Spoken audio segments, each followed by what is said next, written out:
সামন্তবাদের নির্মম রূপ এবং নিচু শ্রেণীর মানুষের দুঃখ কষ্ট শরৎচন্দ্র চট্টোপাধ্যায় বরাবরই তার লেখায় তুলে ধরেছেন। তেমনি একটি গল্প আমাদের আজকের আয়োজন, শরৎচন্দ্র চট্টোপাধ্যায়ের অভাগীর স্বর্গ গল্পটি। চলুন শুরু করা যাক।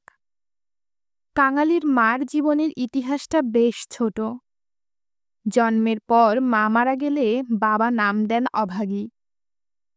বাবা নদীতে মাছ ধরে সংসার চালায়, ফলে তার না আছে দিন না আছে রাত। তবু কি করে যে অভাগী কাঙালির মা হওয়ার জন্য বেঁচে রইল তা এক বিস্ময়ের বস্তু। অভাগীর রসিকবাঘ নামের এক ছেলের সাথে বিয়ে হলে সে অন্যত্র বিয়ে করে গ্রাম ছাড়া হয়। ফলে অভাগী তার অভাগ্য ও ছেলে কাঙালিকে নিয়ে সে গ্রামেই পড়ে থাকে। ঠাকুরদাস মুখার্জির স্ত্রী 4 ছেলে ও 3 মেয়ে রেখে যখন 7 দিনের জ্বরে মারা গেলেন, তখন সমস্ত গ্রামের লোক ধুমধামের সাথে অন্তিম ক্রিয়া ভিড় করে দেখতে আসে। প্রবল হরিধ্বনিতে আকাশ আলোড়িত করে সমস্ত গ্রাম যখন সঙ্গে চলে, ঠিক তখন অভাগীও দূর থেকে এ দলে যোগ দেয়। দুপায়ে গাঢ় আলতা আর মাথায় ঘন সিঁদুর দিয়ে বধূরা যখন শাশুড়ির দেহ আচ্ছাদিত করে দেয়, তখন পুষ্পের গন্ধে মনেই হলো না এ কোনো শোকের ব্যাপার। মনে হলো বাড়ির গৃহিণী 50 বছর পর আরও একবার স্বামী গৃহে যাত্রা করছে। গ্রামের গরুর নদীর তীরে শ্মশান। অভাগী চোখের জল মুছতে মুছতে সকলের পিছে পিছে শ্মশানে যেয়ে দেখে সেখানে আগে থেকেই কাঠ, চন্দনের টুকরা, ঘৃত, মধু, ধূপধুনা সকল কিছুই গুছিয়ে রাখা। কিন্তু অভাগী ছোট জাত, দুলের মেয়ে হওয়ায় কাছে যেতে সাহস না পেয়ে দূর থেকে মৃত্যু অনুষ্ঠান দেখে।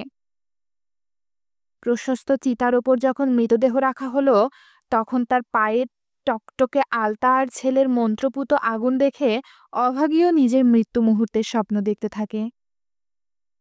সদ্য প্রজ্বলিত চিতার ধোঁয়া নীল রঙের ছায়া ফেলে যখন ঘুরে ঘুরে আকাশে উঠছিল, অভাগী এর মধ্যে বামুন ঠাকুরের স্বর্গে যাওয়া স্পষ্ট দেখতে পেয়ে তার দুচোখে অশ্রুধারা বইতে থাকে। এমন সময় ছেলে এসে ডাকলে অভাগী চমকে উঠে বলে, দেখ বাবা, বামুন ঠাকুর স্বর্গে যাচ্ছে। উত্তরে ছেলে বিস্ময়ে মুখ তুলে বলে, কই, ও তো ধোঁয়া। বেলা দুপুর, আমার খিদে পেয়েছে, আর তুই বামুন ঠাকুর গিন্নি মরেছে বলে কেন কেঁদে মরিস? কথা শুনে অভাগীর হুঁশ ফিরলে ছেলের অকল্যাণের আশঙ্কায় ঘাটে স্নান করে বাড়ি ফেরে। ফলে শ্মশানের সৎকারের শেষটুকু দেখা আর তার ভাগ্যে জোটে না।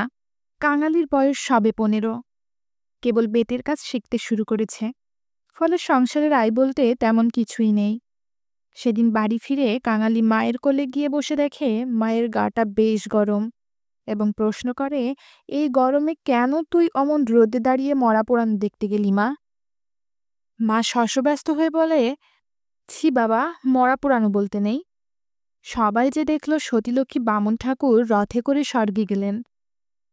কাঙালি ভাবল, রথে কেউ আবার স্বর্গে যায় নাকি? কিন্তু শিশুকাল থেকেই যে কাঙালির মাকে বিশ্বাস করা অভ্যাস। ফলে সেই মা যখন বলেছে এত বড় ব্যাপার সবাই দেখেছে, তখন অবিশ্বাসের কোনো জায়গায় আর নেই। ক্ষণকাল চুপ থেকে কাঙালি বলে, তাহলে তো তুইও স্বর্গে যাবি মা। সবাই বলে, তোর মতো এমন সতীলক্ষ্মী বউ তো এ পাড়ায় আর কেউ নেই। কথা শুনে মা ক্ষণকাল চুপ থেকে ছেলেকে বুকে চেপে ধরে বলে, তোকে আজ আর কাজে যেতে হবে না, আয় রূপকথার গল্প বলি। গল্প বলতে বলতে অভাগীর জ্বর যত বাড়তে লাগে, ততই সে যেন নতুন নতুন উপকথার রচনা করতে লাগে। বেলা শেষ হয়, সূর্য অস্ত যায়, সন্ধ্যাও নেমে আসে। কিন্তু ঘরের মধ্যে আজ আর বাতি না জ্বললে নিবিড় অন্ধকারে অভাগীর যেন সেই শ্মশানের কথাই মনে পড়তে থাকে। সেই রথ, সেই রাঙা পা দুটি, সেই স্বর্গে যাওয়া। অতপর তপ্ত নিঃশ্বাস ফেলে ছেলেকে তার মনের কথা বলেই বসে, কাঙালি, তোর হাতের আগুন পেলে বামুনমার মতো আমিও স্বর্গে যেতে পারবো। তখন ছোট জাত বলে কিন্তু কেউ ঘৃণা করতে পারবে না। ইস, ছেলের হাতের আগুন, রথ তো আসতেই হবে। আর তোর বাবাকে একবার ধরে আনবি কেমন? বলেই ছেলেকে একেবারে বুকে চেপে ধরে। 30 বছর পার হওয়ার আগেই অভাগীর জীবনের শেষ অঙ্ক সমাপ্ত হতে চলে। কাঙালি কবিরাজের থেকে কয়েকটি ওষুধ এনে দিলেও শরীরের কোনো উন্নতি না হলে প্রতিবেশীরা সকলে তাকে দেখতে আসে। পরদিন গ্রামের নাপিত নাড়ি পরীক্ষা করে গম্ভীর মুখে যা ইশারা করল, অভাগী তার অর্থ বেশ বুঝতে পারে। কিন্তু তার বিন্দুমাত্র কোনো ভয় না হলে কাঙালিকে ডেকে বলে, এবার একবার তোর বাবাকে ডাকতে পারিস? আমি শুধু তার পায়ের ধুলো চাই, আর ফেরার সময় নাপতে বইয়ের থেকে একটু আলতা চেয়ে আনিস, কেমন? কথা শুনে ছেলে কাঁদতে কাঁদতে যাত্রা করে। পরদিন রসিকদুলে যতক্ষণে উপস্থিত হয় ততক্ষণে অভাগী জ্ঞান হারিয়ে সংসারের কাজ ছেড়ে কোন অজানা দেশে চলে গিয়েছে। কাঙালি কেঁদে বলে, মা দেখো, বাবা এসেছে, পায়ের ধুলো নেবে যে। রসিক হতবুদ্ধির মতো দাঁড়িয়ে ভাবতে লাগে, পৃথিবীতে তার পায়ের ধুলোরও কারো প্রয়োজন আছে? যা তার কল্পনাতীত। জীবনে যে স্ত্রীকে ভালোবাসা দেয়নি, কোনো খোঁজখবর নেয়নি, মরণকালে তাকে একটু পায়ের ধুলো দিতে গিয়ে সে কেঁদেই ফেলে। রাত্রি শেষ না হতেই অভাগী এ দুনিয়া ত্যাগ করে।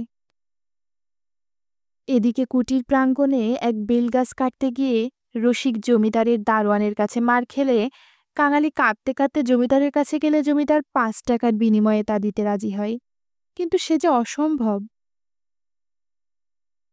ফলে সেখানে উপস্থিত সকলে বলে, দুলের মরায় আবার কাঠ কি হবে শুনি? মরা নিয়ে নদীর ধারে পুঁতে ফেল যা। কাঙালি কোনো উপায় না পেয়ে মুখার্জি বাড়িতে গিয়ে দাঁড়ালে মুখার্জি বিস্মিত স্বরে বিরক্ত হয়ে বলে, শোনো আবদার, আমারই এখন কত কাঠের দরকার, আর তোদের যাতে কে কবে আবার মরা পোড়ায় রে, মাটি চাপা দিকে যা। পাশ থেকে একজন বলে ওঠে, দেখেছেন ভট্টাচার্য মশাই, সব বেটারা এখন বামুন কায়েত হতে চায়। কাঙালি আর প্রার্থনা করে না।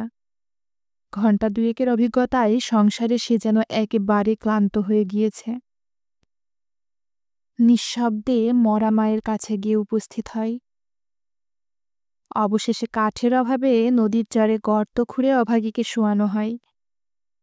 রাখালের মা ঘরের আটি জেলে কাঙালিকে দিয়ে মায়ের মুখে স্পর্শ করে অভাগীকে মাটি চাপা দিয়ে তার শেষ চিহ্ন বিলুপ্ত করে। সবাই সকল কাজে ব্যস্ত। শুধু সেই পোড়া খড়ের আটি থেকে যে অল্প ধোঁয়া ঘুরে ঘুরে আকাশে উড়ছিল, কাঙালি তার দিকে স্তব্ধ হয়ে অপলক দৃষ্টিতে চেয়ে রইল। ব্রাহ্মণ শাসিত রক্ষণশীল হিন্দু সমাজ কিভাবে সদ্য মাতৃহারার প্রার্থনাকে পদদলিত করেছে তা এ গল্পে ফুটে উঠেছে। আজ এ পর্যন্তই। দেখা হবে পরবর্তী কোনো ভিডিওতে। ততক্ষণ ভালো থাকবেন সবাই। আর আমাদের উপস্থাপন ভালো লাগলে চ্যানেলটিকে সাবস্ক্রাইব করে পাশে থাকবেন। আল্লাহ হাফেজ।